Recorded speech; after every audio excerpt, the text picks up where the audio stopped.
Hello, survivors, and welcome to another episode of Will You Survive? The podcast. In today's episode, we are going to be talking about the movie Cargo. I do realize that it's only available on Netflix. Sorry about that. We will spoil it for you. Don't worry. And to go over this amazing horror survival, they are my co-hosts along with me. My name is Alex. I'm Eric. And I'm Ants in My Eyes Johnson. I have ants in my eyes. What? AKA TJ. How'd you get ants in your eyes? I like anthills. I like anthills. It's a fair enough question. I like lamp. Oh, this is gonna be a good podcast. All right. We're definitely in a mood. We're in. I'm gonna catch up with that mood with my drink over here. Can we preface? TJ and I have just had an argument.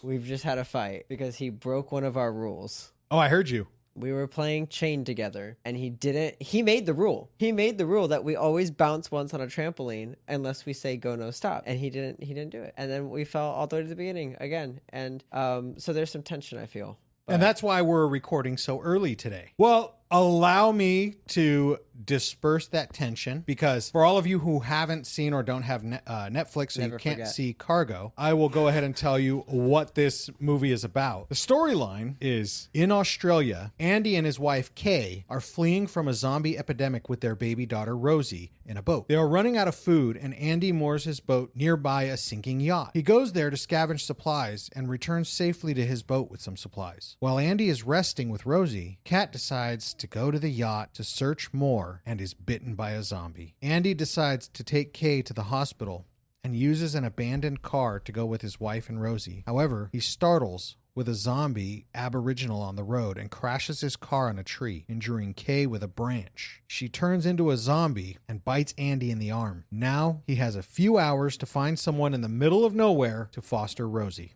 I think that's a pretty good description. Let me start this episode off by saying main character was a dipshit. He was a dipshit halfway, like half all of the way movie, until the end. Dipshit.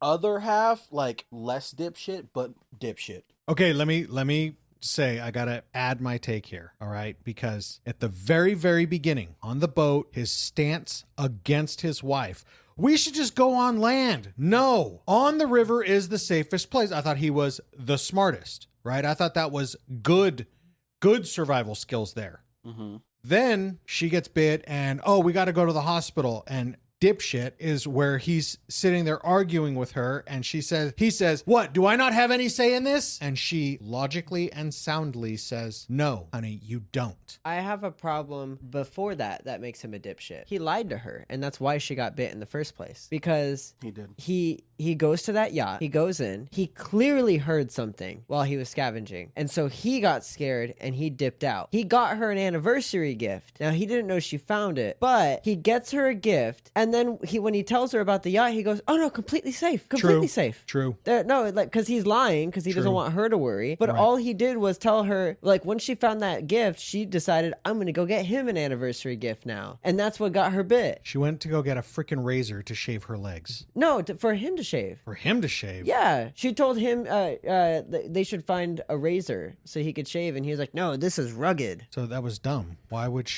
she go to get him a gift that he didn't want? No. Because she's a woman. If I told my wife I don't want to shave, that's not why she went. She went to get him a gift, and she did end up finding a razor, but then she got bit, and that was. But I think you're right. I mean, it preventable. was absolutely friggin' retarded that he lied to her. There should have been no reason for him to be like, no, completely safe.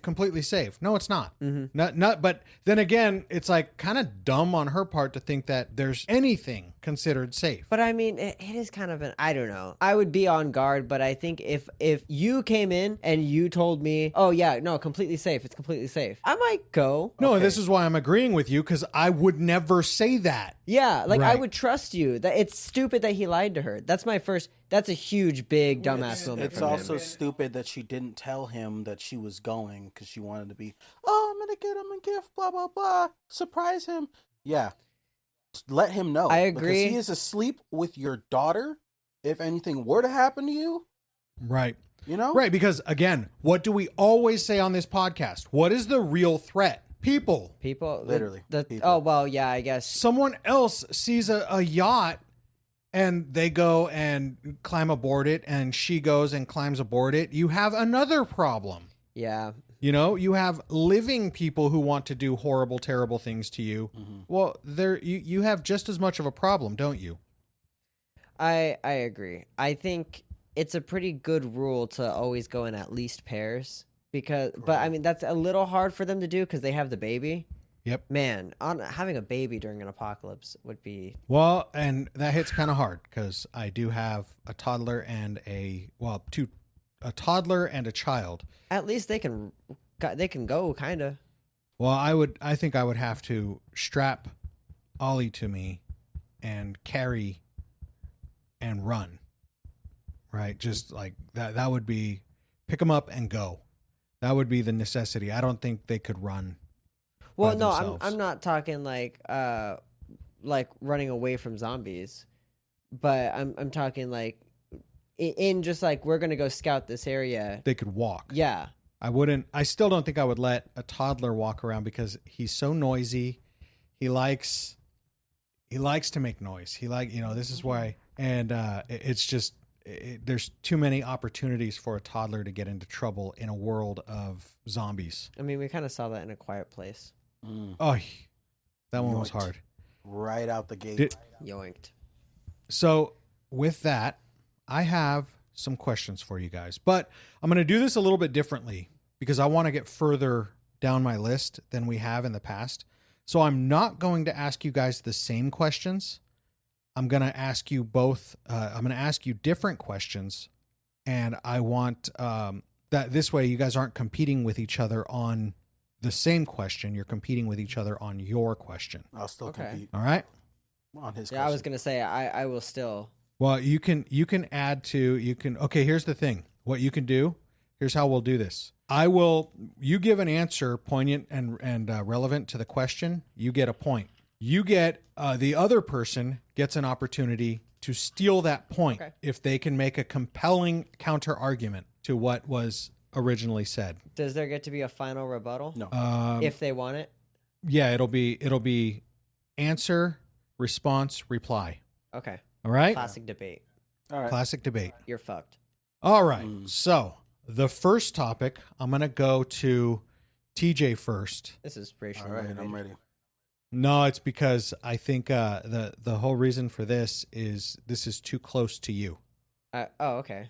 So I think I think your answer would be influenced by your direct family life, knowing me, my other kids, Okay. how this goes. So this is family versus survival. Your question is, how does Andy's role as a father impact his survival decisions?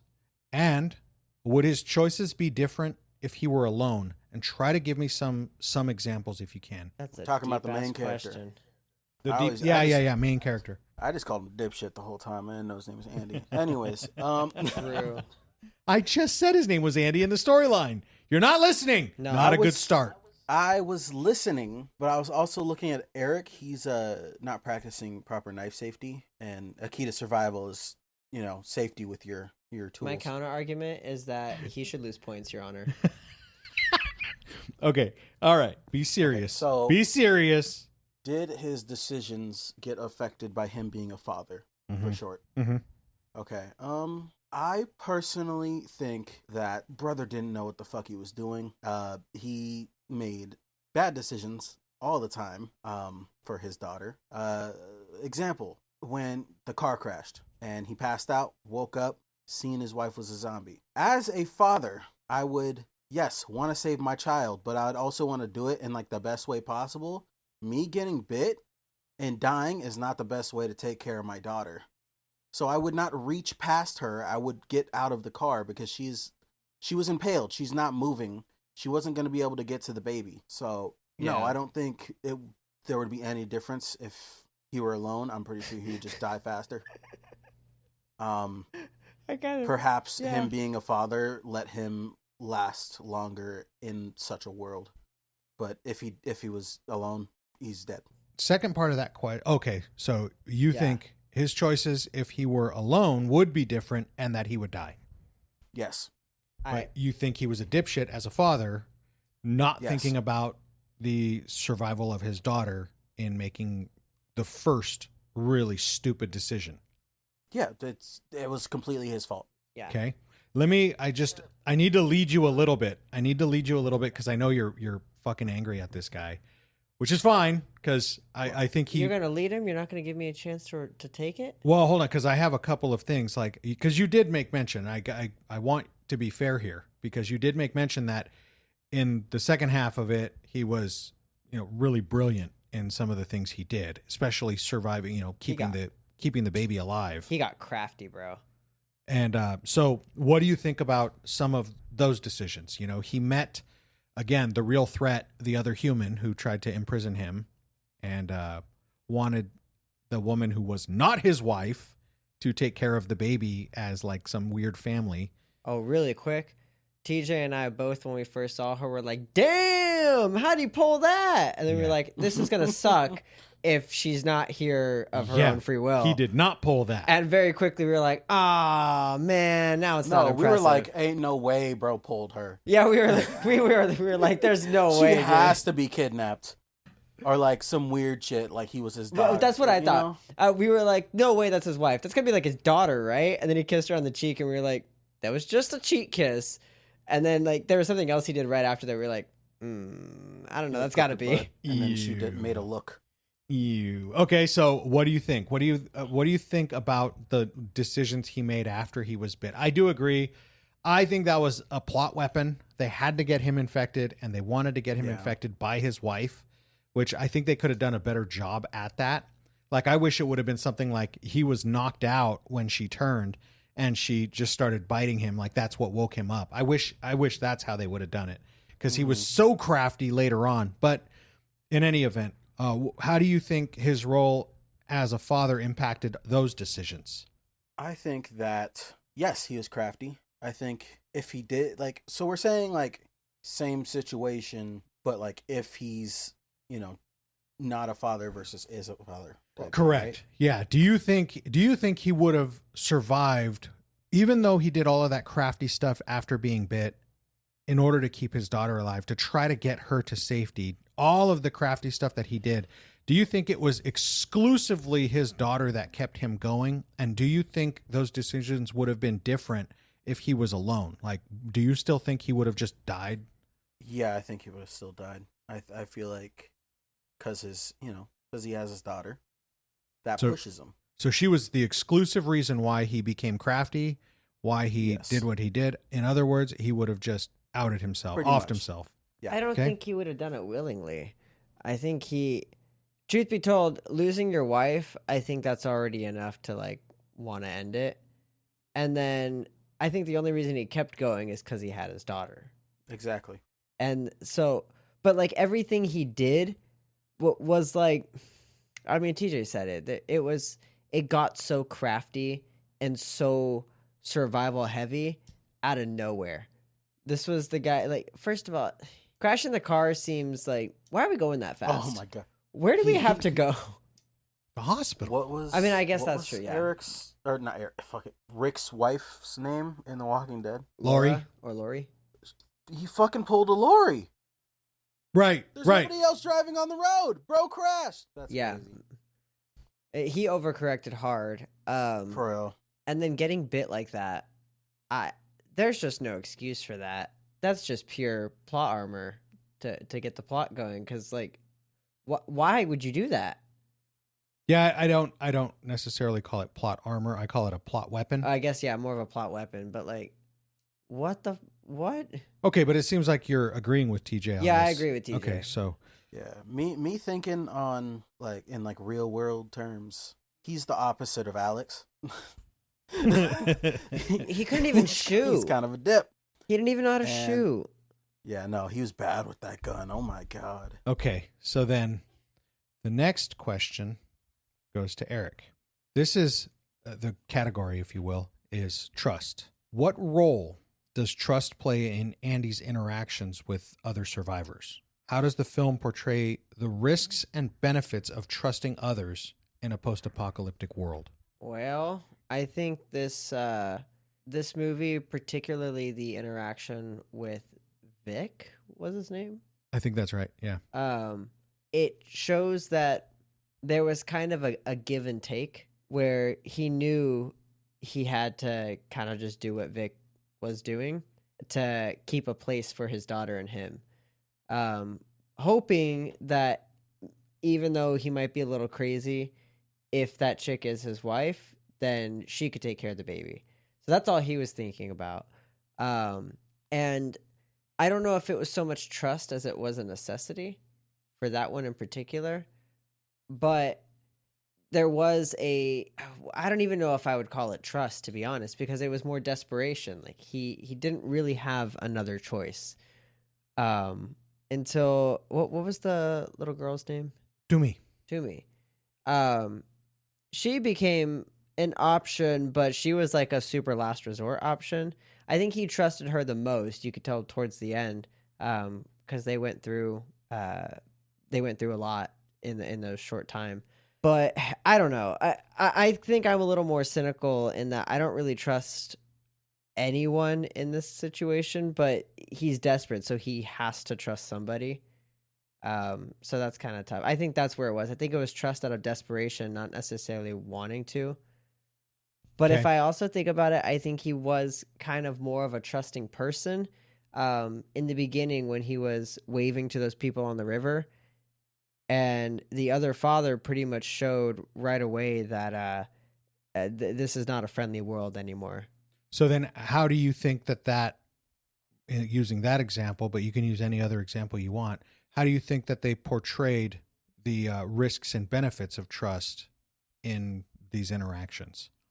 I think it showed that most people don't trust without desperation. Like Vic trusted because he was stuck and he needed Andy's help. Right. So that was the only reason he trusted him. The girl, I forget her name, Vic's quote unquote wife. I don't think she really trusted Andy more than he was her way out of there.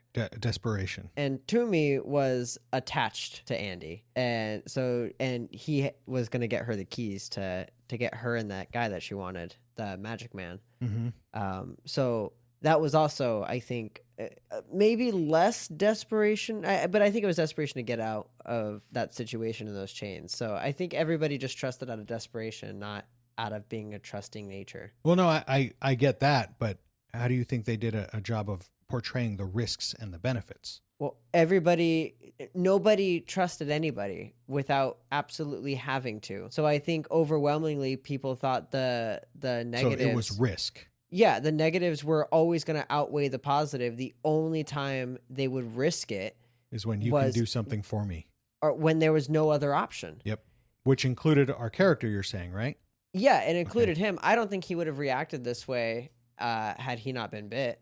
I think he would have gone back to his boat and continued on. Okay. Which, can I pause really quick to say, I think we need to pool the Will You Survive Together funds together and buy a boathouse, or a houseboat, actually, is a houseboat. I like the idea of a boat. I think we're just, because having a boat to get to an island is a necessity. So, but what do you think of rebutting his points? I agree. Yeah.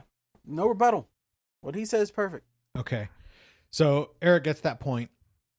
It was, I do agree. I think it was out of sheer desperation. And at the end, I think it was concluded for me that it was sheer desperation when he talked to Toomey about the Aborigines. Because remember, there was also a little bit of distrust because why is Toomey hiding from her mom? Yeah. Right. And then she finally said later, okay, I'm ready to go home now. Because it was just the reality that she had to face, that her dad was not her dad anymore. Mm-hmm. And the Aborigine, her mom knew this. You know, that was it, he was done. And she was going to put him down and bury him properly. But the kid had a hard time letting go. And that's why it took so long for her to say, okay, I'm ready to go home now. But damn, she was, I fully agree. She was pretty resilient and able to survive on her own. I would also like to point out that if I were in this situation, me personally, I would have trusted the Aborigines to begin with, because hear me out, they know how to survive, bruh. So I think that's what they were showing. I loved it. I agree with you completely. Even Toomey, a child. Yep. was so good at like wrangling surviving her father. on her own. How she was able to wrangle her father and get her father to come back to her over and over again. Hides her footsteps with leaves on her shoes. That's so, like... Here's the other thing. Perfect. The other thing was I was so happy that he chose the Aborigines because they're not the type to do what the river folk did, right? The dad was the only one who was bit, but he offed his entire family. Now, maybe that was their decision. Maybe they knew this is all we can do. That right? felt like a decision like from The Mist. Yeah, it was just harsh. And his baby would have been caught up in that if it was just a couple of days later. So it turned out to be a good thing that he didn't get his baby to them beforehand. So Vic, also crazy. The Aborigines were, we're going to survive. That was their whole mantra, their whole life. They weren't just surviving; they were living. Yeah, they were winning. They were fucking vibing. Also, there was at least one Mexican in that crowd. At the oh end, yeah, I have to point out. Bro, they were not all Aborigines. There was some fucking Mexicans in there for there were sure. Some Mexicans there. Okay, TJ.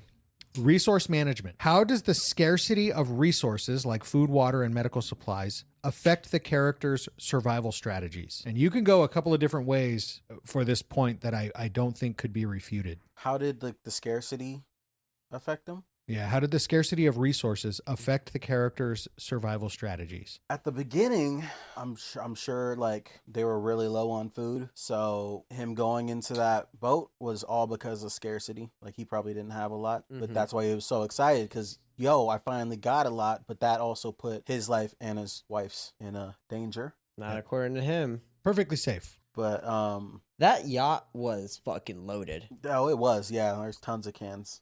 Trying to think of my next statement. I think Eric's mustache is stupid. What the fuck? I think throughout the rest of the movie, it didn't really affect him that much because I think he took all of the food, like he had it with him. He even had water for his kid. I think I conclude my answer. Okay, go ahead. Your Honor, how old would you guesstimate that baby to be? Maybe 8 months, 9 months? Yeah, somewhere in there. 8, 9 months? Yeah. Correct me if I'm wrong. 8 to 9 month old babies don't drink water yet. They don't drink water till a year. They aren't recommended to drink water. So babies need milk. They need something. What the hell was Rosie drinking? Yeah. Water. I mean, I feel like with a baby being present, that might have been an important scene to show like formula or something. Yeah. But Mama died, so it's not coming from her anymore. So that was something. Okay, so that was one thing that I was waiting for. I wanted to hear something because you could have secured this. Well, okay, I'm gonna let you. Are you done? Well, now I feel like there's something that'll earn me the point. So hang on. Because I want to give TJ the chance to rebut you. So he's bringing up the fact that there's no formula shown. No. All right, no, I'm good with that. Go ahead, TJ. Something to do with guns. Scarcity of guns. I mean, there is, but Only in Australia, in Australia, there's a scarcity of guns, so I didn't have a problem with that. No, what I would say, and I will give Eric the point on this, because I was going to say one of the things that they failed to point out in this movie at all was nobody ever had any water. This was like fucking Mad Max, dude. Like how do you go so damn long with no water? No water, and I didn't really see any food. The other thing, I mean, that one time in that again, house. I'm okay without food because you've got a long time to go, right? And what his whole point was to get his wife to the hospital. What angered me is she's done, and I mean, I get the whole like he had to get the baby to somebody else because he was bit. That's the plot weapon. Because without that, if he does the smart thing and gets out of the damn car and doesn't reach right across the zombie's mouth with his arm to get to the back seat to get his daughter, he survives. They get back on the boat. They keep going to the military zone like he wanted to. And you're solid, man. But now there's no water shown at any point. There's no formula. They didn't stop for food at any point. Well, they didn't show us them stopping to eat or anything. But they did show that he collected food. So they showed in the beginning that it was a concern they were thinking of. But the water, they never considered water at all. which on the river, you have abundant water. You just need to purify it and boil it. It's once they're off the river. Yeah. I mean, I that's when you guess don't they can find it just again. argue. See, the only argument for this is that, oh, it was in their bags. It was just never shown. Could be, Yeah, but I mean, it was in their bags. It was just never shown. But it's like, how long is that gonna last? You the know? formula is where I'm giving you the point for, because Thank you. that was something that bothered me. Okay. Because a bag can only be so big. So how much can you fit in it? You know, Yeah. gotta show some. According to Scary Project stuff. Zomboid, 20. Okay. I don't know 20 what. It's just 20. It just holds 20. Yeah, 20 weight. Yeah, it holds 20 weight.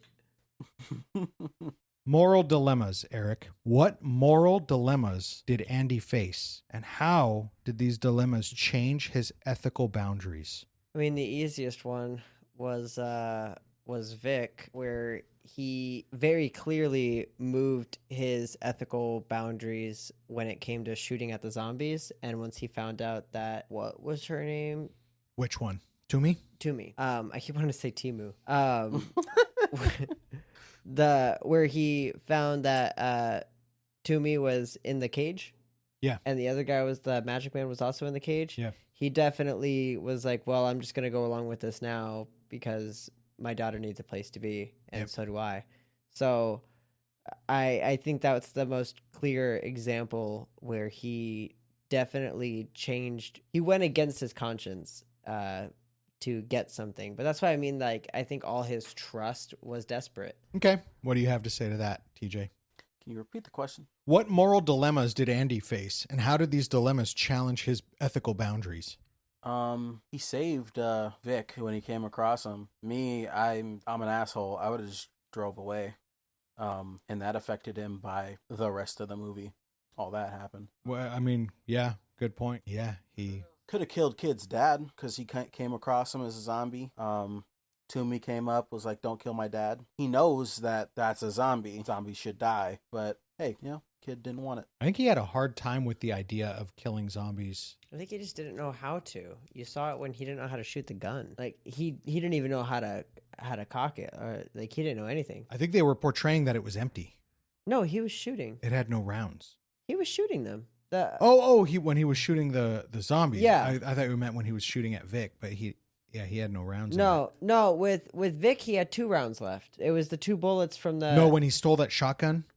Oh, that shotgun had no rounds in it. The repeater. Oh, gotcha. Yeah. Okay. Was that a repeater? Was that a rifle? That was a repeater. Yeah, it was a repeater. We were actually talking about with a repeater, that would actually really hurt your fingers after a while if you don't wrap them. Mm-hmm. So probably wrap your. I brought it up fingers. first. And Yeah, he like, did. You hear this guy? I did it first. I was like, his hand's gonna get sore, and he's like 5 minutes later, he's like, yeah, your hand would get raw and weird. I'm like, I was thinking about it. yeah, I said that. So can I rebuttal? Yeah. On the topic of Vic, I don't know why he didn't kill Vic when he was sleeping. What was the reason to leave him alive? I think that was an example of like his conscience getting to him and him being like, well, if we could just peacefully leave. But the way I see it with this whole situation, he just locked you in a cage and put guts all over you to attract zombies. He's fucking psychotic. He basically had this woman kidnapped because she had nowhere else to go. Mm-hmm. And you're not going to leave your daughter with him. Kill him. Why are we leaving him alive? So I think that's an example of his morals working against him. Like that's like the one time where he should have just been, I don't know, just should have just done it. But I don't know. He got like a guilty conscience or something. I would also like to point out that he was very crafty in that scene because of the fabric on the chain. Oh yeah, and like tying the guts sound. to it. Oh yeah, that was really smart. I brought that up when first. They snuck in. I brought that up, but look at you guys. You didn't though. I most certainly did. Okay. I was there. I was like, chains, and you were like, yeah. So I brought it up. This guy. All right. Who gets that point? I'm giving Eric the point. Yes. And because you had you gave a couple this of feels motivated. You gave a couple of examples that were good and they were on point, but they were repeating what he had actually said. So you gave the examples of what he had said. So but be careful with that because in the future I may give that point for that reason because one of these questions coming up here. Okay, so in this one, I did say it better though. I would like to point out. This more is- sexy, This is lower a voice, generic you know. question, so you got to be careful. Make sure you answer this with some examples because of how vague the question is. Humanity versus survival instinct, right? How does the movie balance the theme of maintaining humanity and compassion versus the primal instinct to survive? This is TJ's question. How does the movie balance the theme of maintaining humanity and compassion versus the primal instinct to survive? These are some deep ass questions that you are randomly throwing at us. I am drinking, sir, and I had Yeah. 2 hits of some devil's lettuce, and you're throwing out some existential questions Bro, at you're me? throwing out like college level questions that you do when You you're like, both are grown ass adults. when you're like, Dude, I haven't been to college. we I haven't been to watched, college. we watched this movie to do Straight a into the workforce. podcast episode on it. And you're asking us questions like we watched it for a class and like we sat and analyzed it. This is for survival, guys. We didn't even watch the movie. I'm gonna bring it. We didn't watch it. We watched Cargo. We watched Cargo. We didn't watch Cargo. We watched Cargo. It's a ripoff of Cars. No, it's a Look it better up. version of Cars, is what it is.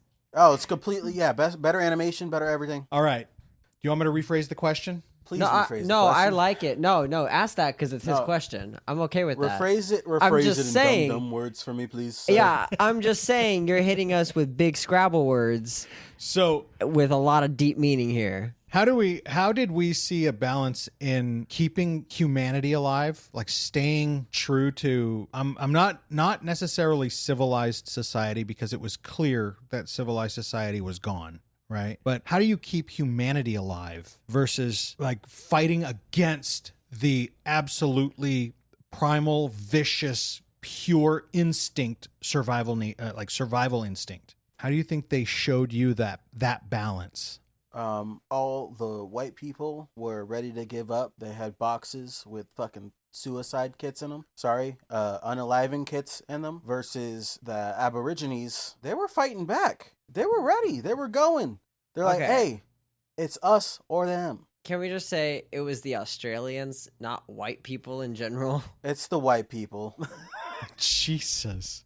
I say New Zealand, you're gonna think of some darker skinned fellows. I say Australia, what do you think of? No. Freaking Crocodile Dundee. I mean, it was yes. the white people. I mean, yes, but when you say New Zealand, I think of goats. I don't even think of people. Okay, but name a black person in this movie. You can't. They're in Australia. It's all white people, and What was Australia her- barely Toomey. exists. Yeah, to me. To me, she wasn't white. She's in Australia. Aboriginal. But she's still in Australia. I said black. She's the real Australian. But she's still in Australia. If anything, yeah, that makes her the Australian. Okay, so all the colonizers There you go. made sewer slide kits. Okay. And then the real Australians were ready to fight for their country. Just like you should go sign up to join the United States military. Well, Hashtag sponsored. hang on. Well, I wish the money behind Imagine. that. Oh my god. Okay, but no, but yeah. response? My point here, the big needle EpiPens that were there were not designed to just give up. They were designed for you're infected when your time is running out on your watch. You use that to end it. So are you saying that that's an example of maintaining humanity? I think so. It's That's- like don't turn. You know, you don't want to turn and hurt your family members. I think that was the whole point of it, was like do it yourself so that someone else doesn't have to, which is something that TJ and I actually talked about while watching the movie, is that it's a little selfish if you just let yourself turn and you make somebody else put you down instead of just doing it yourself. That's a good I point. would like to rephrase and say that all of the original Australian people were fighting the zombies to survive. All the other people, the colonizers, just really cared about themselves and weren't Interesting. caring for humanity. So, okay, as a whole. I think you have earned the point, TJ, in a roundabout way, because you actually touched on what I was thinking and what Buffy in the chat said was that moment that Toomey sprayed the perfume and Andy, as a full-blown zombie, had that brief moment of peace before they put him down. I think that was like the greatest example of showing humanity still existed for his baby, right? This is the humanity. This is the life that your baby is going to go into, where it seemed to me, I'm going to fully admit, it seemed to me that the Aboriginal way, Toomey's way, which was just a young girl. So I got to be fair about that. But the Aboriginal way, Toomey's way, was so stupid. Because why are you keeping the zombie alive? You're going to die. And it caused the car crash and all the everything. You know, everything was caused from this. But then again, at the end, it showed why. Because everybody deserved that humanity experience. And I thought it was well shown. I'd like to say something. Toomey is look at the flowers girl. If You're Look at right. the flowers girl wasn't crazy. You're right. It was. Look at the flowers. Here, smell the perfume. Smell your wife's perfume. And he did. And he smelled the perfume, and then they put him He's down. probably like, Ended it quick. This doesn't smell like food. Okay. So what was that paint on them that made them not... Ash, probably. That would mask their smell enough Well, for... if they're burning everything and they cover themselves in the everything, then they smell like everything. I mean, so I if guess they're so, in a but- big circle of fire, right? And they cover themselves in ash, they're going to smell like the rest of the fire. I mean, So I that kind suppose of so. blocks their senses, kind of. I could see that argument. So, Okay. last question, because I think we're getting close to the end here. And, or are we? Yeah. No, we were talking for like 20 minutes beforehand. It was so. not 20. It was 15. Okay. Maybe. We might Maybe It's 5 minutes 15. difference. we might have sir. It was time like for 9. well, I might go 2 more. We'll see how more. fast you guys go through It's this. been taking us like 15 minutes a question. We'll see where we go at the Just end of keep this talking, one. Eric. Bruh. All right, so this might be a deep question for you, Eric. Okay, I did go to college. This is on adaptation. I dropped out. How do the characters adapt to the changing environment and the threats posed by the infected? 2-part question. What skills or knowledge prove to be the most valuable? And I'm more impressed by the second question than the first. How do the characters adapt to the changing environment and the threats posed by the infected? What skills or knowledge prove to be the most valuable? That's what I'm aiming at. I'm struggling to think of any situation in which he adapted to something the infected were doing. There's only one situation I could think of off the top of my head. Doesn't have to be exclusively him. And okay, well, for him in particular, it's the tying the intestines to the cloth on the cage Nice. and using that. That was very crafty out of nowhere, and very smart. I don't know in practice how effective that would be. I feel like that all that meat is going to immediately come off that cloth, and then they're not going to be pulling on it anymore. I also feel like, I guess it was 5 of them pulling it, never mind, but regardless, I don't think they would be grabbing it.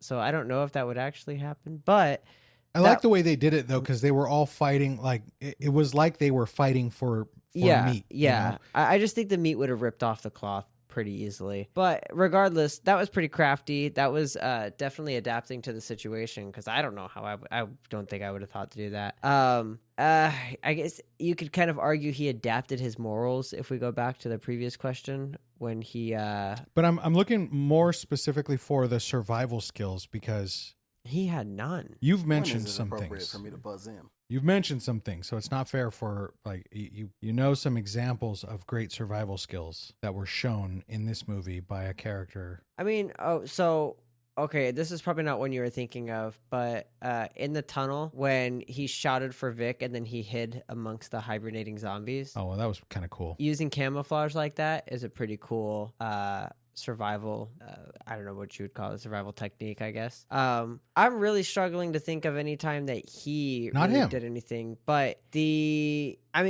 camouflage actually was kind of a theme throughout the movie. The Aborigines did the same thing, which was another pretty cool thing. I can't really think of any other survival things that he really did right, or Not that him. Not well, I know, necessarily no, him. but I can't really think of anybody else who really did Okay, any. go ahead, TJ.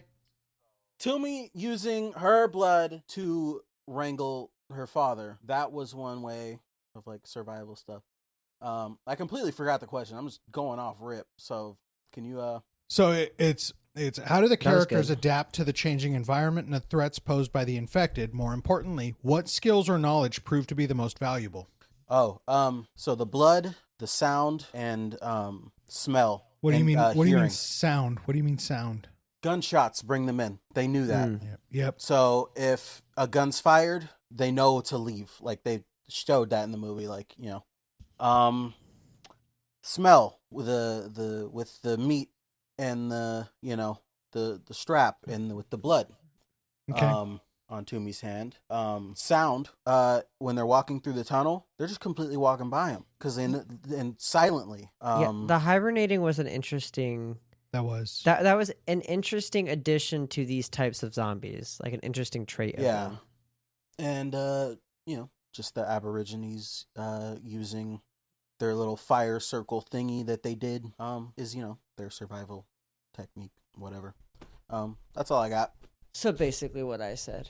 Well, that's my rebuttal. He gave me a little bit more, but neither one of you actually said what you both talked about earlier, which what I was really looking for was Toomey's ability to use leaves to cover her tracks, how she was able to survive on her own for so long that she was all by herself wrangling this zombie all on her own, and the dad here couldn't even figure out how to off his zombie wife.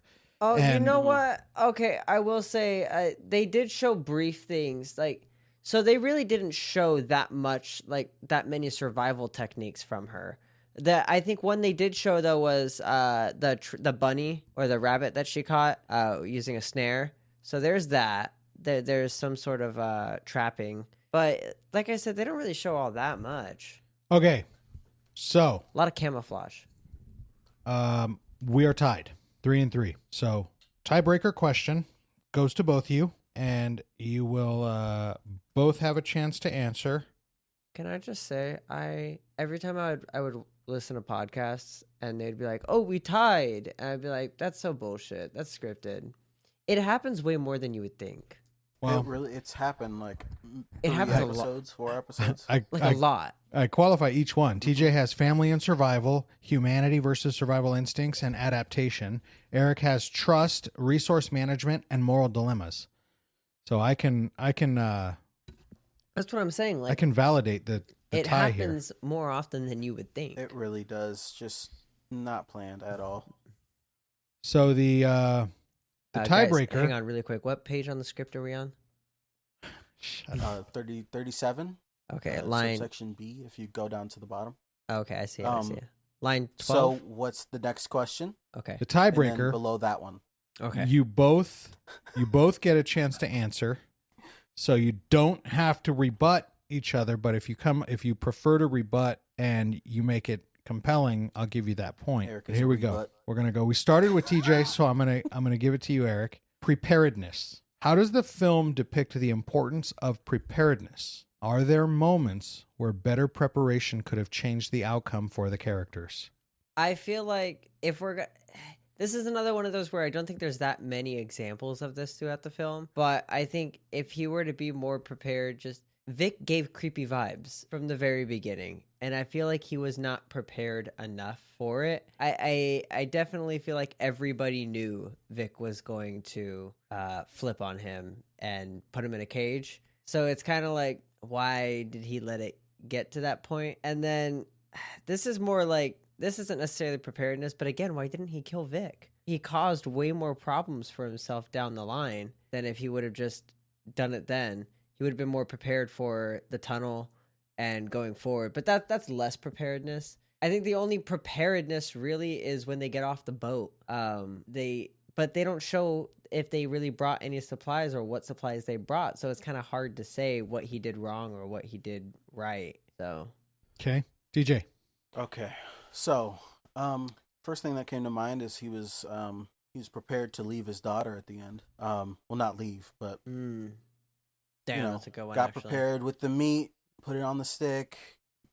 I'm assuming told the plan to Toomey. There's some preparedness. That's actually really good. He did a lot of fumbling around the whole movie. I don't think he really prepared for most things. He did come prepared with a baby backpack. Not everybody has that. That backpack was dope. That was dope. You need to get that. Put that on our Pinterest. Will you survive Pinterest? The cargo backpack. We actually have that. We use that on the front, the chest carrier, but it works on the back too. Cool. It's like a little seat like a little seat for the baby. I have another one. So how does the film depict the importance of preparedness? Are there moments where better preparedness could have changed the outcome for the characters? Could have prepared his wife better at the start. Yeah. You know it's going to happen. The little kit comes with the handcuffs, with the, the stuff. You need to be like ready for that. He wasn't prepared. He was kind of just, hey, we got to do this. And then that was focused on that. Preparedness? In his defense, he brought that mirror attached to the fishing rod to check the yacht. That was actually really smart. I really like that tool. Now, if only he would have been smart enough to check the closet, that would have helped. But not in check his defense, but I think he should have like banged on the Lock top. it. Yeah. or See, something. that's what I thought. call out something. Come Yeah, on. do something, because sound. Bro was just never prepared. No, that's what I'm saying. You're again, right. He just fumbled the whole time. The better Australians, the Aborigines. Well, okay, they were I don't know. prepared. I don't know if we want to make enemies with Australia and Britain. It's okay. We don't really have any downloads from Australia, so go hog wild. Okay, never mind. Y'all are on an island full of deadly things, and you still live there. That's crazy. Truly. What situations could have changed if he was prepared? They don't even inhabit most of the island. Yeah, definitely his hooking up his wife. I think that's like the situation that he most could have been prepared. He didn't have a weapon, like at all in the movie. Yeah, He didn't prepare for that. I'm sure if he had a weapon, it would have been a different situation. he didn't even have a melee 'Cause weapon. He did get doinked by Vic. Didn't have a weapon. If you had a weapon, he would have seen you as more of a threat. Maybe it wouldn't have gone down like that. He also he should have seen that coming, like I said. So, I think that's an excellent point. damn. Well, my rebuttal is that I should win this episode because I want to, but also, TJ made some really freaking good points that I don't have any counters to. So take that with how you will. Well, I do actually think that last point gave it to TJ because that was pretty damn good. I mean, that's pretty much what I said, but okay. That's pretty much what you said. Yeah, that's pretty much what I said. And okay. Should have prepared your mustache a little better, Eric. Okay. I So can see it touching your lips. there's our episode. TJ is our winner. He has gotten the points for family versus survival, humanity versus survival instinct, adaptation, and preparedness. Yeah! Hi, my name is TJ. I got the win and ants in my eyes. Oh! Well, Let's go. I think I'm so high. It's crazy. This whole time. With all of that, I think that was baloney, and I think I should have won, but okay. with that, thank you all for tuning in on this episode, and make sure you go check us out on TikTok, Instagram, Facebook, and Pinterest at Will You Survive the Podcast. You can also send us your emails to theboys, THEBOYS, at willyousurvivethepodcast.com. Make sure you check out all of our new episodes. We release a new episode every Friday except for this Friday because somebody forgot to upload the episode. We upload episodes Uploaded. I uploaded it at work. usually every Friday at 7 a.m. And I hope you guys enjoyed our horror survival. And ask yourselves this question as you watch Cargo. Will you survive? And stay alive. And stay alive. And stay away from ants. They'll get in your eyes.